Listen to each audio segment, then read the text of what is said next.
Buenas noches. Dios les bendiga, mis hermanos. Bienvenidos al tiempo del discipulado de los jueves. Vamos a ir esperando que las personas se puedan ir conectando para arrancar.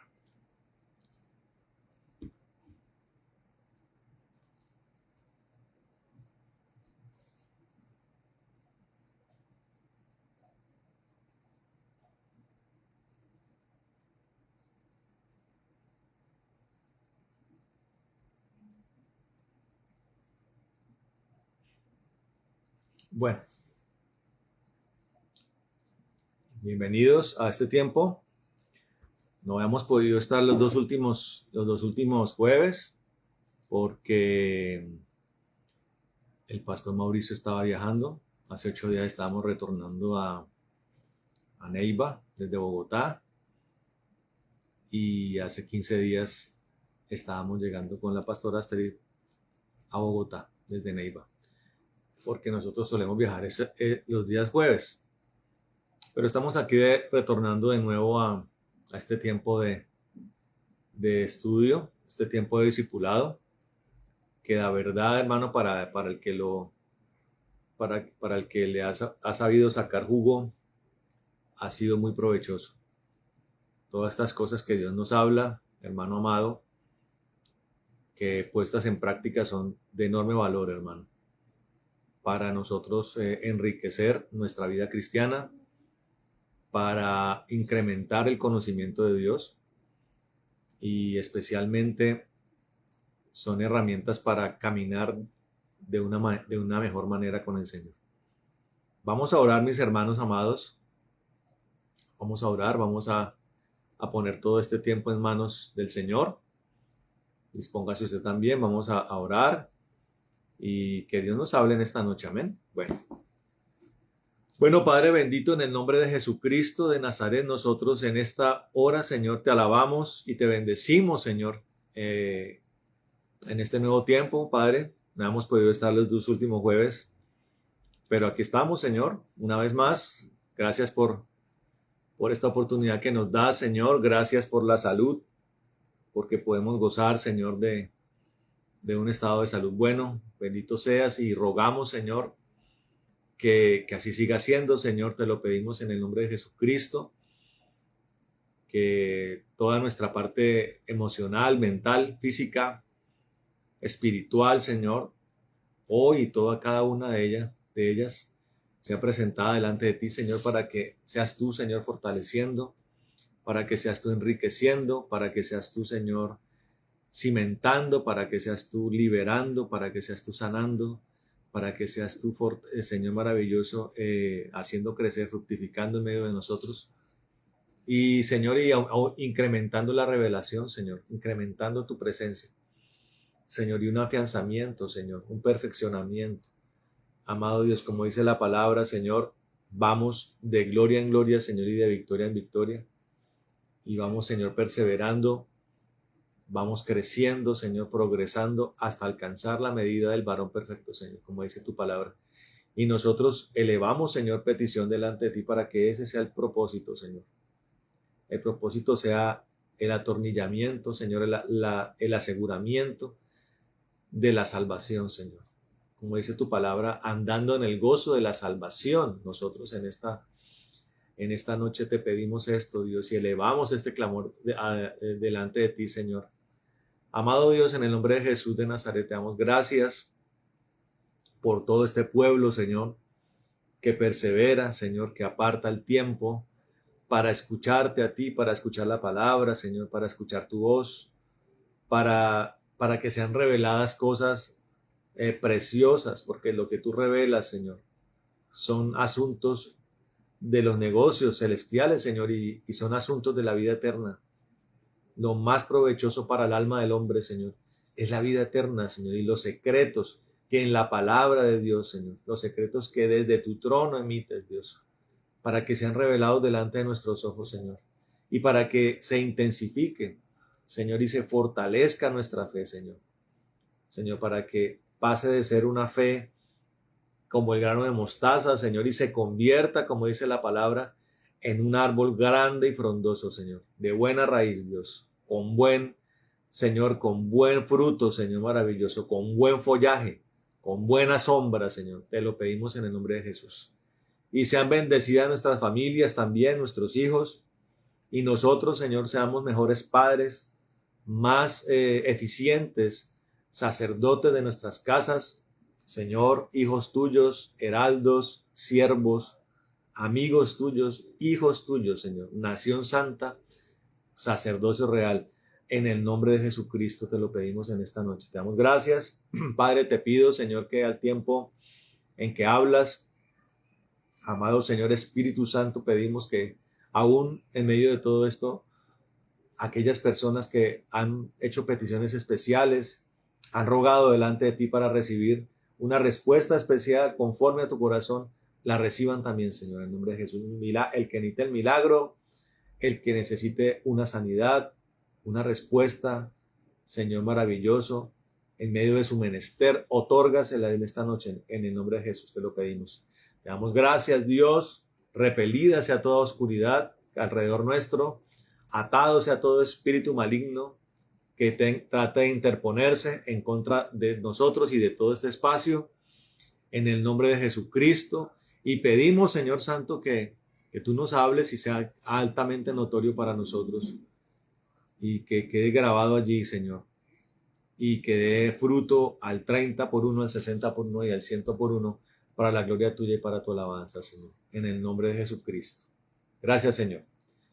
Amén y amén. Bueno, buenas noches a mis hermanos. Dios les bendiga, amados hermanos. Antes de arrancar, hermano,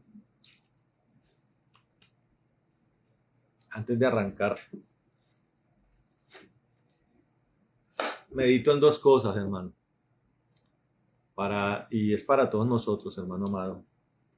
La palabra habla en el libro de Efesios, habla, también en el libro de Colosenses, si no me equivoco. El apóstol Pablo dice que nos sujetemos a nuestros pastores, amén. Ahora, siempre para este tipo de cosas suelen haber aristas, ¿no? O paréntesis, porque alguno dirá, pero ¿cómo me sujeto a los hombres? ¿O cómo me sujeto a un mal siervo o un mal pastor? Yo quiero que usted entienda, hermano, que cuando el Señor dice estas cosas, lo está diciendo en el entendimiento del que es un varón de Dios. Entonces, conforme a esto, la palabra dice, entendemos la palabra de la siguiente forma: sujétense a los pastores que son varones de Dios. Pero medito en algo, hermano, que me deja a mí sorprendido, y eso pasa con una porción del pueblo de Dios, de que uno hace una estadística o un análisis o un balance con números, tal vez. Si uno pudiera hacer un balance con números, hay estadísticas, hermano, que son desoladoras. Y es que de 100 cosas o de 50 cosas, de 100 cosas que uno le habla a la gente, y un verdadero varón de Dios se reconoce también porque es cuidadoso en lo que habla, tiene que ser muy bíblico y tiene que ser un varón que escuche la voz de Dios con claridad. Y en esas circunstancias, cuando un hombre de estos habla 100 veces, uno se sorprende que hay personas, hermano, que de las 100 veces, 95 no hacen caso, hermano.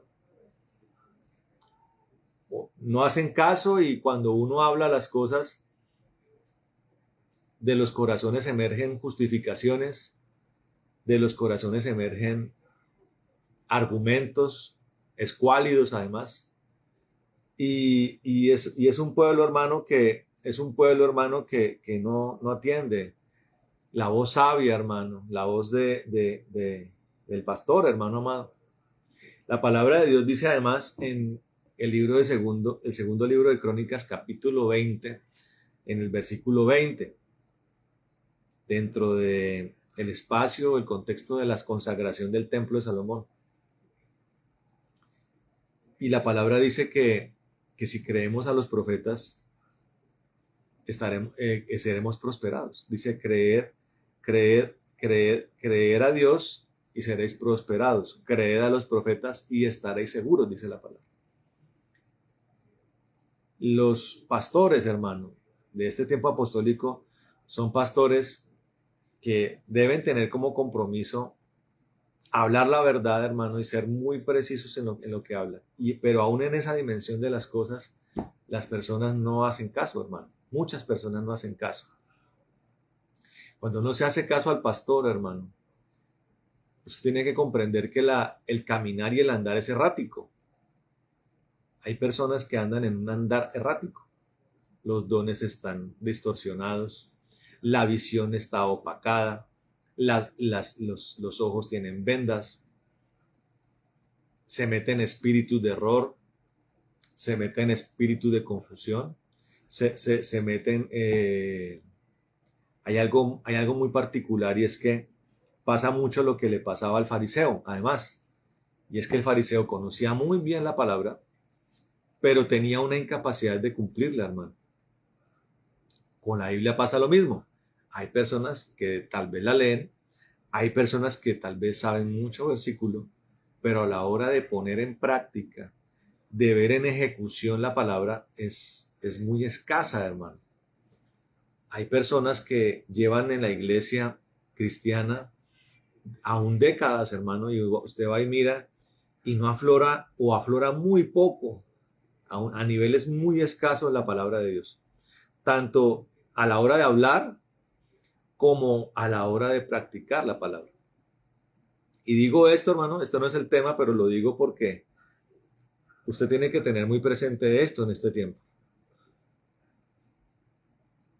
Escuche la voz de los siervos, de los verdaderos siervos de Dios, y haga caso, porque Dios está hablando. Muchas veces la gente se acerca y le dice a uno, en medio de sus angustias y agobios, o de sus desesperaciones, muchas de ellas respuestas o efectos de las malas decisiones, de una vida desviada, errática, torcida, y la persona se asume una posición de cuestionamiento, de incredulidad, y le dice a Dios que o se queja o argumenta que Dios no le ha hablado.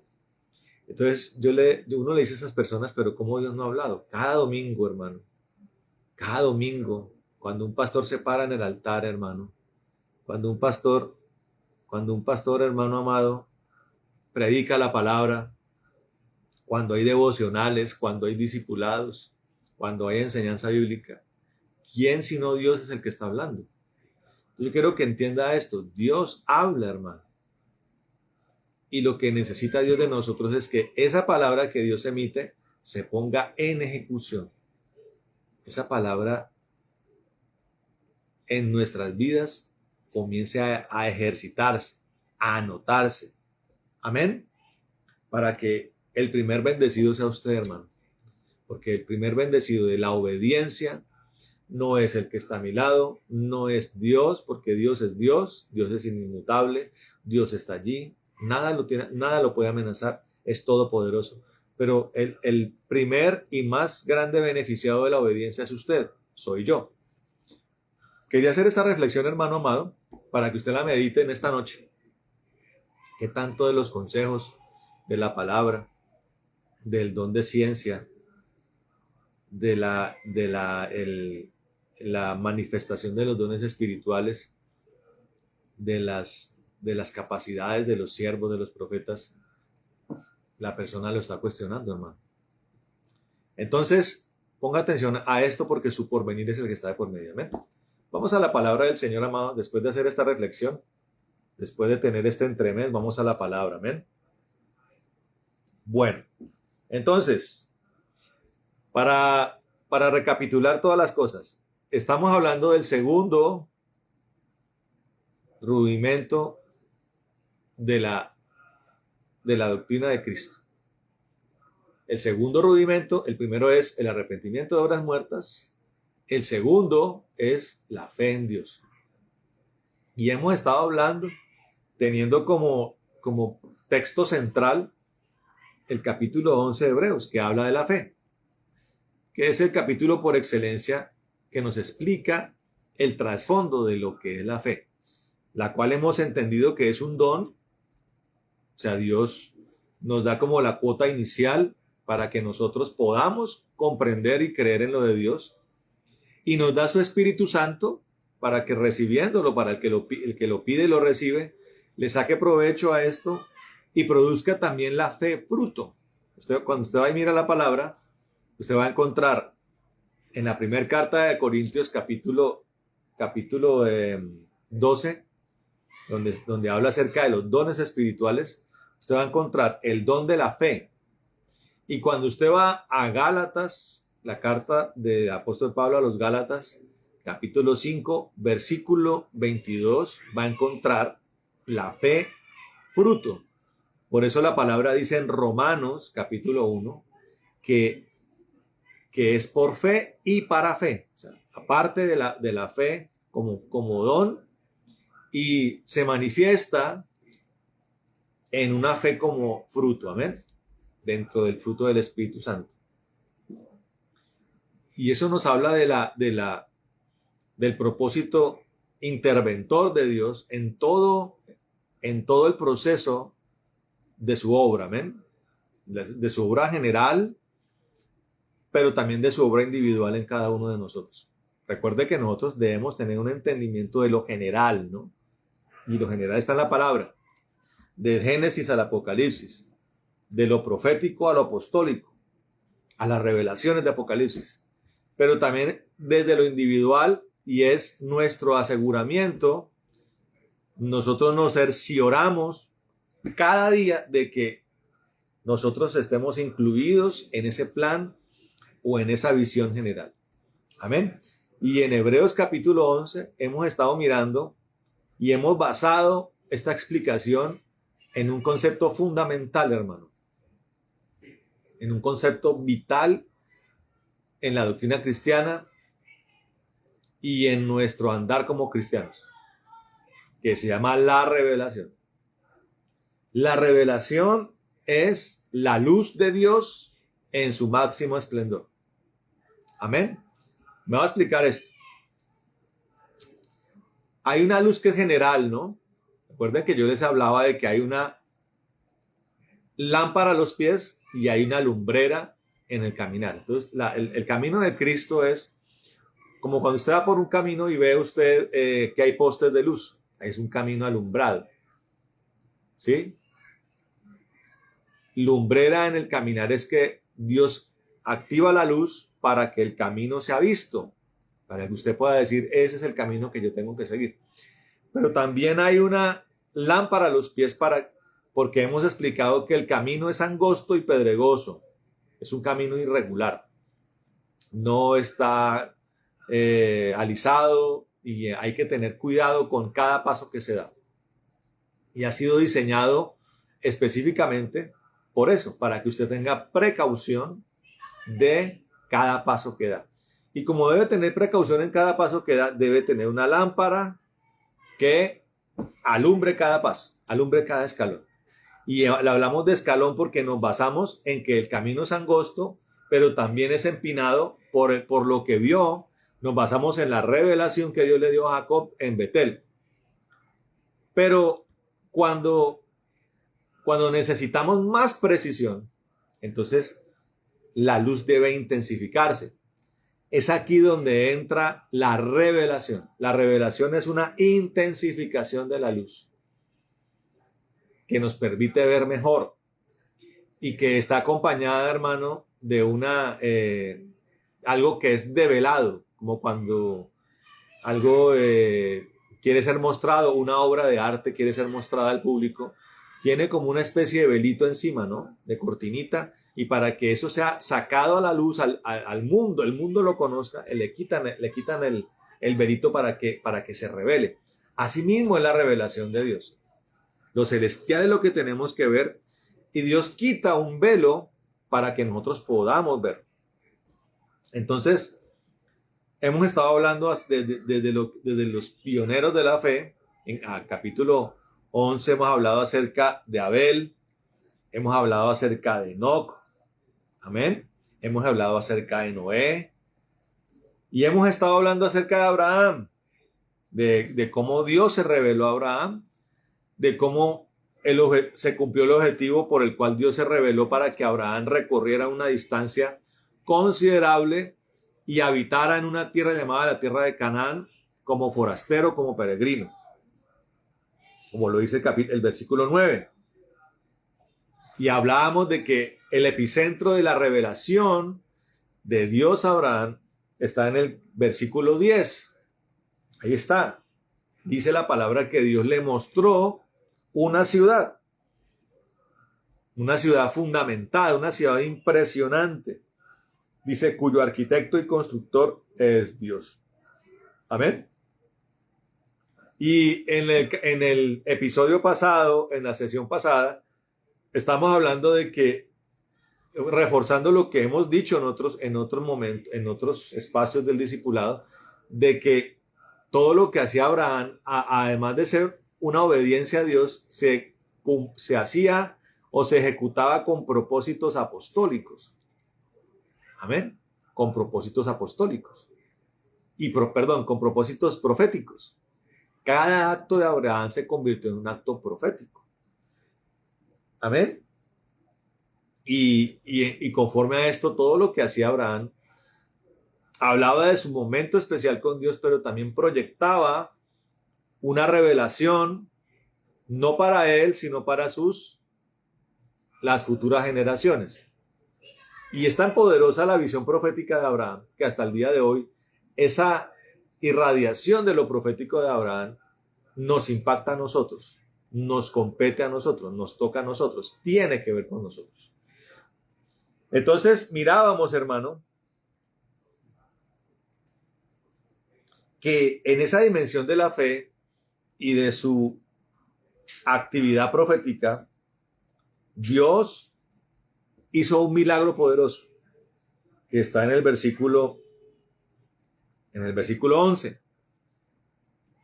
Dice, por la fe también Sara, la misma Sara, siendo estéril, recibió fuerza para concebir y dio a luz aún fuera de tiempo de la edad, porque creyó que era fiel quien lo había prometido. Amén. Quiero aquí hacer un paréntesis, hermano, porque quiero explicar algo que Dios me ha hablado en este tiempo. El enemigo ha aprovechado una tendencia del cristianismo o de parte del cristianismo, que es una tendencia a mirar con escepticismo la condición de la iglesia misma. Entonces, vemos una ola de pastores defraudados, decepcionados, críticos, algunos de ellos acérrimos, que incluso han consagrado su ministerio a la persecución de hermanos suyos. Entonces usted puede ver pastores cuyo único propósito es perseguir a lo que ellos consideran malos pastores, falsos cristianos, falsos siervos de Dios. Entonces vemos una tendencia de estas características y el enemigo lo ha aprovechado para construir, hermano, un argumento que a través de esta insistencia recrea un episodio o un ambiente desolador, desesperanzador. Entonces están diciendo la iglesia está muy mal, la gente se está perdiendo, la iglesia está a punto de ver su llama apagada, la iglesia ha levantado la peor generación de cristianos. Y yo me pregunto, hermano, si eso es tan cierto, hermano. Si es de verdad que la iglesia está operando está operando con una fructificación desconsoladora, hermano. si la iglesia está operando en un ambiente calamitoso, yo quiero que meditemos en cómo está la iglesia. Y alguna vez predicaba, hermano, algo que Dios me habló, y es cuando empezamos a andar en estos anales, en estos discursos, en estos debates, se nos olvida, hermano, algo importantísimo, y es el valor de creer en Cristo. Amén. El valor de confesar que Jesucristo es el Señor y el valor de seguir a Cristo, de reconocer que es el nombre sobre todo nombre y el único en el que podemos ser salvos. No porque eso sea suficiente, porque hemos predicado hasta la saciedad la necesidad de dar fruto, hermano.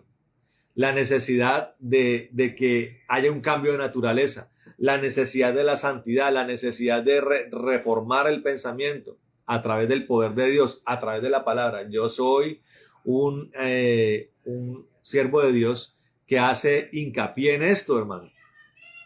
Pero también tenemos que reconocer que el solo hecho de creer en Cristo y de seguirlo, hermano, y de acoger su palabra en el corazón, solo ese hecho ya marca un abismo de diferencia entre una persona que cree en el Señor y una persona que no cree o que no desea creer. Marca un abismo entre el justo y el injusto, hermano. Y claro, nosotros tenemos que amar y abrazar la santificación, el crecimiento, la purificación, la transformación del pensamiento, el cambio del corazón, el cambio de naturaleza, tiene que ser nuestra constante.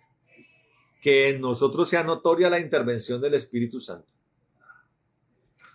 Y el deseo profundo de nuestro corazón de tener una nueva naturaleza y de efectivamente ser y comportarnos como los hijos de Dios deben comportarse.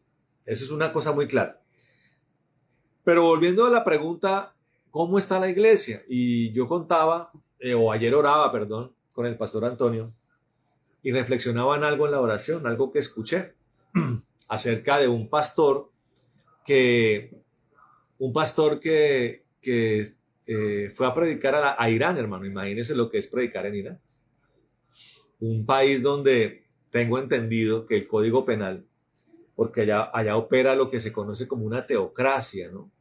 O sea, la religión y la religión está mancomunada con el sistema de gobierno. Allá se rigen por los principios del Corán. Y basado en eso, el sistema penal o el Código Penal de la República Islámica de Irán dice, tengo entendido, que si usted lo encuentran con una Biblia en su posesión, parece ser que hay penas de hasta 8 años de prisión, hermano, 7, 8 años de prisión. O sea, que usted solamente por tener la Biblia en su poder y lo descubren en esto, usted puede pagar años de prisión en una cárcel. Entonces podemos ver, hermano, que en todo ese contexto el cristianismo en Irán es perseguido, o por lo menos el cristianismo real, ¿no? Porque siempre en la historia ha habido una rama de la iglesia que para evitar desavenencias, persecuciones, hostilidades y hostigamientos de parte del gobierno y de su policía secreta, entonces deciden ejercer un cristianismo muy liviano, un cristianismo tendiente a que lo que se predique bajo ninguna circunstancia aluda al sistema de gobierno o a la creencia religiosa de los que gobiernan, so pena de que si se hace lo contrario, pues los persiguen y los llevan a la cárcel. Entonces hay hombres, hay congregaciones, hay denominaciones que acuden a esto.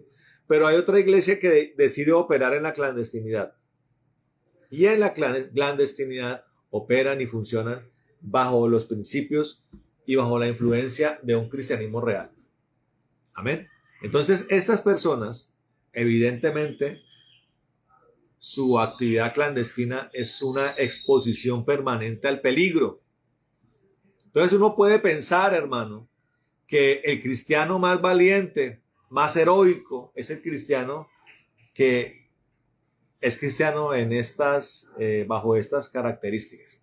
Pero este pastor, hermano, decía algo que lo sorprendió y que le permitió ver de mejor manera la condición de la iglesia, con otros ojos lo que es la iglesia de Cristo.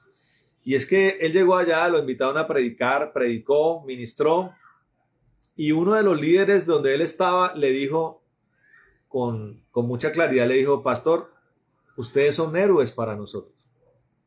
Entonces el pastor dijo: pero ¿cómo vamos a ser héroes nosotros? Los héroes son ustedes, porque ustedes son los que están padeciendo en un lugar tan hostil como este.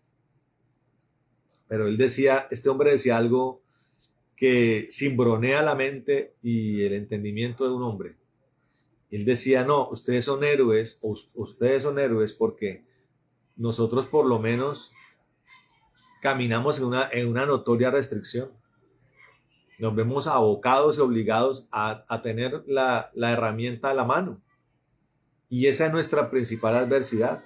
Pero ustedes que viven en la libertad, mediten esto, hermano, la libertad de ver todo lo que se puede ver, de hablar todo lo que se puede hablar, de escuchar todo lo que se puede escuchar, de hacer cantidad de cosas que la ley permite hacer. Y todas ellas, cada una de ellas en sus diferentes dimensiones, son peligros muy potenciales para usted perder la salvación o usted desviarse del camino. Yo le hago una pregunta: ¿a cuánta distancia, a cuánto clic de distancia está la pornografía? ¿A cuánto clic de distancia está el cine de violencia? ¿A cuánto clic de distancia están las páginas de entretenimiento, las páginas de juegos, las páginas de apuestas? ¿A cuántos clics de distancia está el ocio, la procrastinación? A nada, hermano. Entonces ellos dicen: ustedes, con todas estas cosas que son potenciales peligros para su alma, hay muchos, no pocos, hay muchos que a pesar de todo eso deciden vivir para Cristo. Con todo y estas tentaciones, deciden santificarse, deciden amar al Señor, deciden vivir para Cristo y servirle con excelencia. Esos para nosotros, ellos dicen, son héroes. Entonces esto cambia toda la visión de la iglesia, hermano. Y podemos ver además en una mayor dimensión, podemos ver lo que Dios es capaz de hacer, hermano. Lo que Dios es capaz de hacer. Y debemos predicar mucho, hermano, no con el ánimo, bajo ninguna circunstancia y de ninguna manera, como le decía el apóstol Pablo, la intención de que la gente peque ahora con deliberación o despreocupadamente. Antes, por el contrario, todo esto debe dirigirse a que nos santifiquemos cada vez más, como el apóstol Pablo le dice a los suyos. Amén. Entonces, cambia la dimensión del entendimiento de estas cosas. Amén. Entonces, volviendo al tema de la revelación y uniéndolo al hecho de que Dios tiene control de las cosas, Dios se manifiesta a través de la revelación y a través de una obra poderosa, una obra que rompe los paradigmas, que rompe los esquemas, que rompe los encuadriculamientos y pasa algo impresionante como lo que pasa con Sara, una mujer ya anciana o de ya una edad donde hace mucho tiempo ha dejado la costumbre de las mujeres. Dios decide que es esa mujer la que en su vientre va a parir o de su vientre va a venir un hijo que va a ser el comienzo de la descendencia que Dios le dio a Abraham a través del pacto. Y lo ratifica aquí en el versículo 12, dice: por lo cual también de uno, y ese ya casi muerto, salieron como las estrellas del cielo en multitud, y como la arena innumerable que está a la orilla del mar. Amén. Y hemos hablado de que esta descendencia la vemos consolidada, hermano, en el capítulo 7 de Apocalipsis, cuando habla acerca de las multitudes vestidas de blanco. No antes, ni en los tiempos de Abraham se cumplió con literalidad esa esa promesa se cumple en Apocalipsis, porque lo que ve allí el apóstol Juan es una multitud que se pierde en el horizonte y que su principal característica es que es tan grande que no se puede contar. De toda tribu, de toda lengua, de toda raza, dice la palabra, está integrada esa multitud vestida de blanco en Apocalipsis 7. Ahora sigue diciendo en el versículo 13, dice, conforme a la fe murieron todos estos sin haber recibido lo prometido, sino mirándolo de lejos y creyéndolo y saludándolo y confesando que eran extranjeros y peregrinos sobre la tierra. Ahora, ¿cuál es la promesa? Está la multitud, la descendencia incontable, pero hay una promesa sobre esa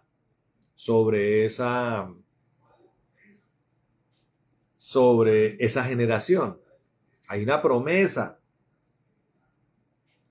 Y nos preguntamos entonces, ¿qué es recibir lo prometido? ¿Qué será lo prometido? Cuando usted analiza la palabra, hermano, lo prometido pueden ser varias cosas. Varias cosas. La primera de ellas la podemos tomar aquí del mismo capítulo y es lo que hemos hablado, que es el sustento por medio del cual hombres como Abraham creyeron en el Señor y le siguieron. Y es que Dios revela que hay una ciudad espiritual que se llama la Nueva Jerusalén.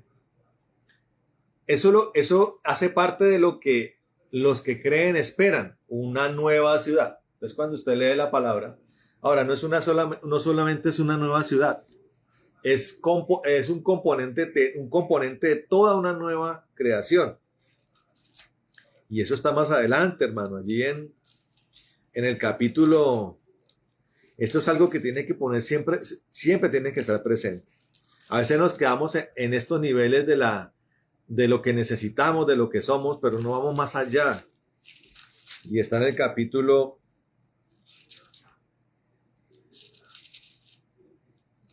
21. Una parte está en el capítulo 21 y otra parte está en el capítulo 22. Pero en el capítulo 21, versículo 1 dice, de Apocalipsis dice, vi un cielo nuevo y una tierra nueva. Entonces, ¿qué están esperando estos hombres? Un cielo nuevo y una tierra nueva. Ahora, entonces, dicho esto, ¿por qué no lo recibieron en su momento?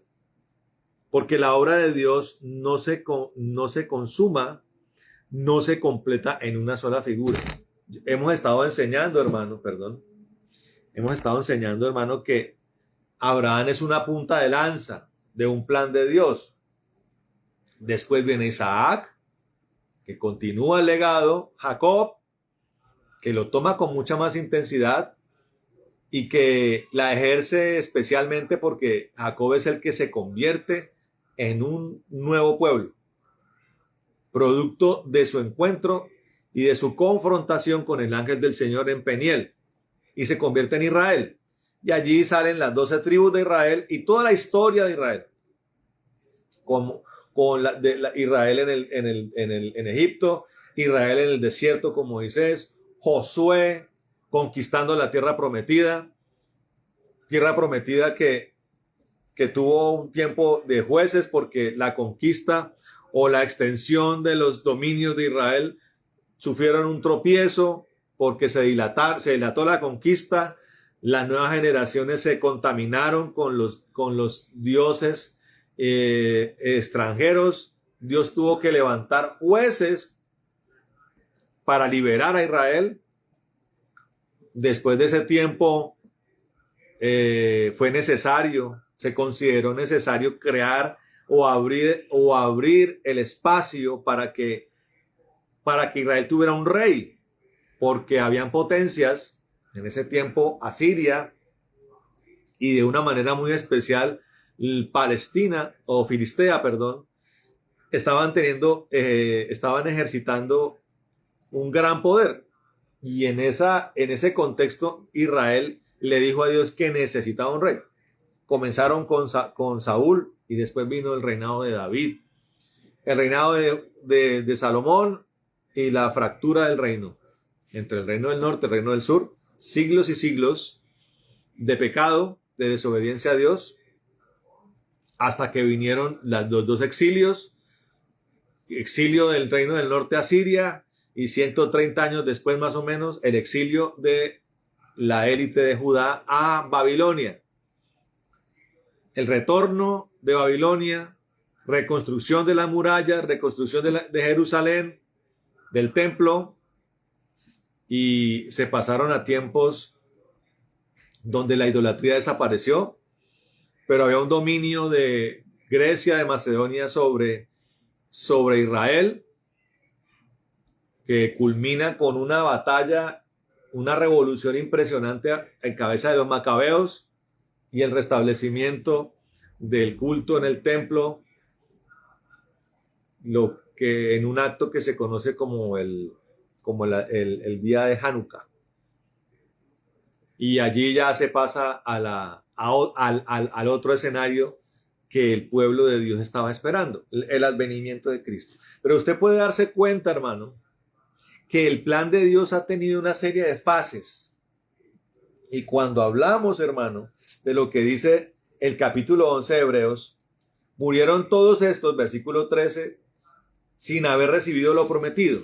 Porque lo prometido no lo podían recibir simplemente ellos, sino que la infinita misericordia de Dios decidió que no solamente iba a haber una redención para Israel, sino que a partir de la desobediencia de Dios, Dios abrió de manera muy especial un tiempo para que los pueblos diferentes al judío, los incircuncisos, los gentiles, tuvieran la oportunidad de conocer el plan de Dios, de conocer su revelación y de ser salvos a través ya, no de algo que se habría de esperar, sino de algo que recibieron a partir del sacrificio de Cristo o que recibimos y además fue sellado con el descenso del Espíritu Santo. Salvación para los gentiles, que como dice el libro de Romanos, ha servido para que del pueblo de Israel emerja un remanente que diga, si Dios salvó a los gentiles, entonces vamos a seguir a Cristo. Por eso usted ve hoy personas que, aunque eran judíos, hoy son personas cristianas, porque les ha sido revelado aquel que se está esperando. Pero lo que se está esperando ya vino como hombre, murió como hombre, resucitó, fue a los cielos y seguimos esperando un segundo advenimiento que viene con otras cosas que también estamos esperando. Cuando usted lee el libro de Ezequiel, capítulos 38, 39, 40, está relatando una derrota de los enemigos de Israel, una reivindicación de Israel, el advenimiento del Mesías y la construcción de un nuevo templo para un restablecimiento de los sacrificios en Jerusalén. Cuando usted estudia, hermano, cuando usted estudia la palabra y estudia particularmente este asunto acerca del templo que está describiendo Ezequiel, es el templo, hermano, que se va a construir, no el tercer templo de los que muchos hablan ahora, sino es un templo que Jesucristo va a reconstruir para un tiempo llamado el milenio, que son 1000 años donde Cristo va a venir con justicia y en plenitud de poder, junto con sus santos y con sus reyes, va a gobernar la tierra 1000 años. Y parece ser, la revelación no ha llegado a su culmen, parece ser, hermano, que en cuanto al pueblo de Israel, el Señor va a rehabilitar sacrificios en ese templo durante el milenio, cosa de la que seguramente hablaremos en otro momento. Pero ubicándonos en esto, vienen los 1000 años y viene una promesa nueva, hermano. Ya la promesa, el culmen de la promesa, la consolidación, ¿sí?, de la promesa del Señor. Amén. La consumación del plan de Dios. Y está en el capítulo 21, hermano. Versículo 1 dice: vi un cielo nuevo y una tierra nueva. Vi un cielo nuevo y una tierra nueva. Porque el primer cielo y la primera tierra pasaron y el mar ya no existía más. Póngase a pensar en esto. Y yo lo he hablado en los últimos tiempos, lo he hablado más que de costumbre, de cómo Dios va colocando en el espíritu del hombre y de los que creen en él un sentir bastante peculiar. Y es un desprendimiento de lo que es la nostalgia, hermano, de lo que es el apego a lo terrenal, de lo que es la melancolía que lo terrenal en una interacción con lo emocional suele producir. Y lo vemos en el arte. El arte es melancólico, la música, la arquitectura, el pensamiento del hombre, la filosofía, todo lo que tiene que ver con el pensamiento en ejercicio tiende a ser melancólico, a creer que esto que tenemos, hermano, es lo último que nos queda. El último recodo de la humanidad es esto que tenemos. Por eso se habla de crisis climática, por eso se habla de calamidades, por eso se ve con preocupación la seguridad alimentaria del hombre, por eso se tiene miedo a las pandemias, por eso se le tiene miedo a la guerra nuclear, porque cree la humanidad que este es el último recodo que queda y quiere el hombre agarrarse a esto. Pero cuando la revelación viene, hermano, y se mete en usted comienza a andar en sintonía del entendimiento de lo que Dios tiene para usted y para mí y para la iglesia y para todo el que cree en él, que tiene como culmen esto. Y con esto Dios nos está diciendo, ¿por qué se preocupan de lo de hoy? ¿Por qué se preocupan de esta tierra? Ahora nosotros tenemos, obviamente, como cristianos, que amar la creación de Dios. Esto no puede ser, como lo dice el apóstol Pablo, al entender la gracia, el apóstol Pablo dice, eso no es licencia para pecar ahora en la envergadura de la misericordia y el perdón de Dios. Eso no es licencia para andar pecando. Antes, por el contrario, teman, dice la palabra. Ahora, en ese sentido, nosotros no tenemos licencia, según este versículo, para decir, como hay un cielo nuevo y una tierra nueva, entonces tratemos la tierra de hoy a las patadas. Le digo, no, hermano. Esta es la creación de Dios. Vendrá otra, claro. Y el apóstol Pedro dice que esta creación, los elementos de esta creación un día se derretirán, dice la palabra. Imagínese lo que ve el apóstol Pedro para asegurar y afirmar de que lo que hoy existe solamente tiene una expectativa de ser derretido.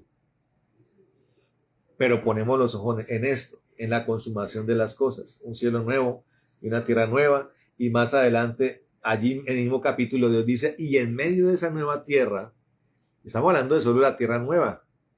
Ahora imagínense todo lo que rodea la tierra, una nueva creación, tal vez un nuevo cosmos, o el reino de los cielos en toda su dimensión vasta e infinita, hermano, y más precioso que el mismo cosmos de hoy. Estamos hablando de cosas impresionantes, hermano, y estamos hablando de que en el centro de ese nuevo planeta, de esa nueva tierra, va a haber una ciudad impresionante, hermano. Usted cuando comienza a leerlo, las solas dimensiones de la capital que se llama la Nueva Jerusalén son impresionantes. Imagínese una ciudad cúbica, hermano, de una ciudad que cuando uno hace la transformación de medidas, viene siendo más o menos de alto, de ancho y de ancho, de largo y de alto, como la distancia de aquí a La Guajira. Entonces imagínense una ciudad que tiene 1.200 kilómetros de ancho, 1.200 kilómetros de de largo y 1.200 kilómetros de alto. Un cubo, y dentro de él una ciudad como ninguna, hermano. Lo más impresionante, lo más espléndido que usted ni siquiera se puede imaginar. Y que solamente lo va a entender en la medida que Dios se lo muestre. Es lo que Dios tiene preparado para nosotros, hermano. Y es real.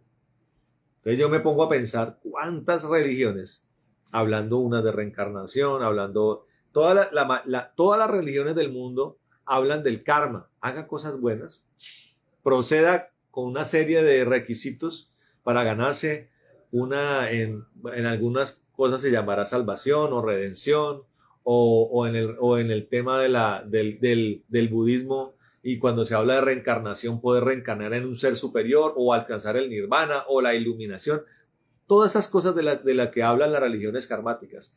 Pero la nuestra, que es la verdadera, la que tiene, está cimentada en poder y actúa en medio del poder y en medio de lo profético, en medio de la revelación, dice que es por gracia, hermano.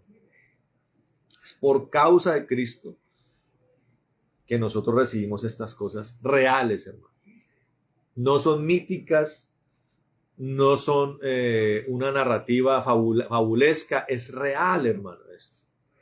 Esa es la revelación de la que Dios está hablando. Entonces, era evidente, volviendo aquí al capítulo 11 de Hebreos, que estos no iban a recibir, porque imagínense, estamos hablando del momento que vino el Señor Jesucristo y descendió a las profundidades. Claro, se los llevó a ellos, pero la promesa definitiva, ahora recibieron gran parte de la promesa, que es estar con el Señor, pero toda la consolidación de la promesa se va a cumplir en un momento futuro, hermano. Ahora, versículo 14, dice, porque los que esto dicen claramente dan a entender que buscan una patria, pues si hubiesen estado pensando en aquella de donde salieron, ciertamente tenían tiempo de volver. En medio del proceso del plan de Dios, Dios nos ubica en diferentes lugares y produce en nosotros cosas necesarias como una empatía o una identidad, dependiendo del lugar donde nosotros estemos. Por eso nosotros solemos, consecuentemente, amar el lugar donde Dios nos ha puesto. Llámese como se llame. Pero nosotros debemos comprender también que estamos en búsqueda de una ciudadanía.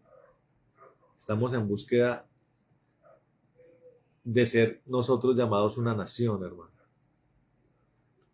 Hay pueblos, hermano, en el mundo que hoy en día no tienen territorios. Un ejemplo muy sonoro es el de los kurdos, que habitan más o menos el oriente de Turquía, el sur de Siria, mayoritariamente pues, y el norte de Irak.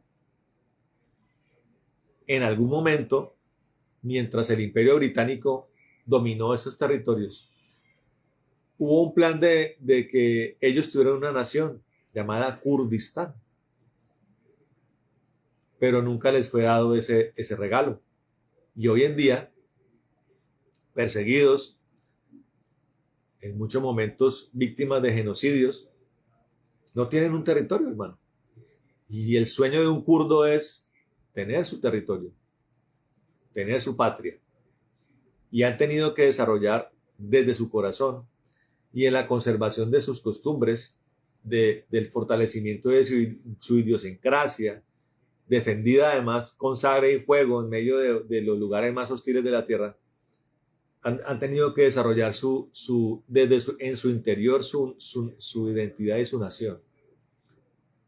Este es un ejemplo para entender cómo operamos como cristianos.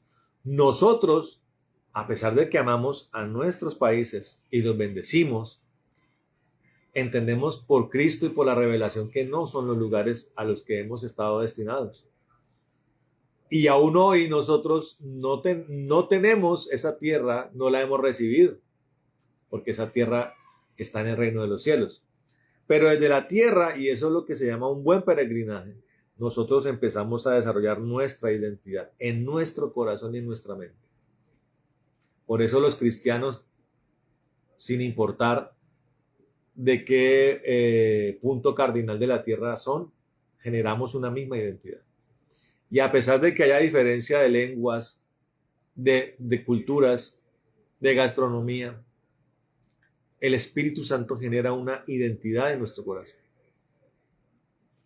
Por eso cuando encontramos un cristiano en otro lugar del mundo y nosotros tenemos el Espíritu Santo y esa persona lo tiene también, una de las sensaciones que uno siempre tiene es como si yo lo hubiera conocido de siempre. Por eso la palabra de Dios dice que a los que antes conoció, dice la palabra. Es una sensación que uno tiene. No solamente cuando uno se encuentra con el Señor, sino también cuando uno se identifica o reconoce a un hermano en Cristo, hermano. Este es de los míos. Una, hay una empatía, hermano. Hay una simpatía que solamente puede provenir por el registro de Dios en cada uno de nosotros. Vamos a parar allí, mis hermanos amados, para entender que estamos en ese peregrinaje, amén. Y que ese peregrinaje, mi hermano amado, necesita estar muy, muy condimentado con revelación de Dios. Lo cual exige de nosotros, hermano, una mayor vehemencia en el amor por la palabra, una mayor vehemencia en la oración y en una oración de calidad, una oración de fuego, hermano, y una profundización en el andar con el Señor, para que producto de ese andar con Dios profundo, hermano, nosotros logremos entonces recibir revelación, hermano, que impacte de manera permanente nuestro espíritu, amén. Y entendamos, hermano, que Dios es real y que todo lo que la palabra dice, nosotros aún podemos verlo, hermano, y percibirlo con tanta claridad. Nosotros tenemos que pedirle al Señor, hermano, que ese sea nuestro objetivo. Mire, yo le digo una cosa, hermano. Hay muchas personas que de pronto han hasta tenido experiencias con Dios, hermano. Pero yo meditaba en algo. Hombres hasta malvados hablaban con Dios. Balaam era un profeta que hablaba con Dios, pero era un hombre malvado. Más allá de eso, Dios quiere el registro de Él en nuestros corazones, hermano. Que amémoslo y anhelemos sobre todo nuestra patria celestial. Y que, como dice el apóstol Pablo, Dios dice, con tal de tener a Cristo, todo lo tengo por basura, dice el apóstol Pablo. Nada puede contender con eso. Y en nosotros tiene que estar siempre ese fuego ardiendo por esto, por ese deseo. Amén. Vamos a orar, hermano amado. Padre bendito, en el nombre de Jesús de Nazaret, en esta noche te damos gracias, en esta noche te alabamos, en esta noche te bendecimos y te glorificamos, porque has sido bueno, Señor, y poderoso, Padre. Te pedimos que esta palabra, Señor, quede guardada en un lugar especial, no para que quede allí, Señor, simplemente, sino para que fructifique, Señor, ramifique poderosamente, Dios. Te lo pedimos en esta noche, en el nombre de Jesucristo. Lo pedimos en esta noche en el nombre de Jesús. Y oramos, Señor, para que guardes el corazón de este pueblo, Dios, y de todo el que escucha esta palabra. Y guarde sus casas, Señor, y la descendencia también, y sea consagrada también, en el nombre de Jesús. Que te reveles plácidamente en medio de tu pueblo, Señor, y levantes una generación muy entendida, Señor, de las cosas celestiales y eternas, en el nombre de Jesús. Que todo tropiezo, obstáculo, impedimento quede completamente removido, y todo espíritu maligno que lo domina, lo atamos en el nombre de Jesús y lo echamos al abismo, Señor, declarando tu poder y tu gloria en el nombre de Jesucristo. Atamos toda retaliación y venganza, toda furia de las tinieblas, satanismo, brujería, persecución, perversión, división, anarquía, rebelión, Señor. Todo espíritu maligno que haya venido en contra de nosotros lo atamos y lo echamos al abismo. Toda oración contraria, Señor, conjuro, edicto, maledicencia, la deshacemos en el nombre de Jesús. Y pedimos que el fuego tuyo habite en medio de nosotros, tu gloria, tu chequina, tu columna de fuego esté con nosotros, Señor. Bendice a Colombia, Señor, líbralo de sus enemigos y de aquellos que quieren destruir este país y nuestras naciones, Señor. Y trae avivamiento, Padre. Añade los que han de ser salvos y completa el número de los escogidos, en el nombre de Jesús. Y oramos como lo hizo Aarón, que tú nos bendigas y nos guardes, haga resplandecer tu rostro sobre nosotros, ten de nosotros misericordia, Señor, alces tu rostro sobre nosotros y pon en nosotros paz, en el nombre de Jesús. Y como Jabes lo hizo, que nos bendigas, que ensanche nuestro territorio, que tu mano esté con nosotros y nos libre de todo mal para que no nos dañe, en el nombre de Jesús. Amén y amén.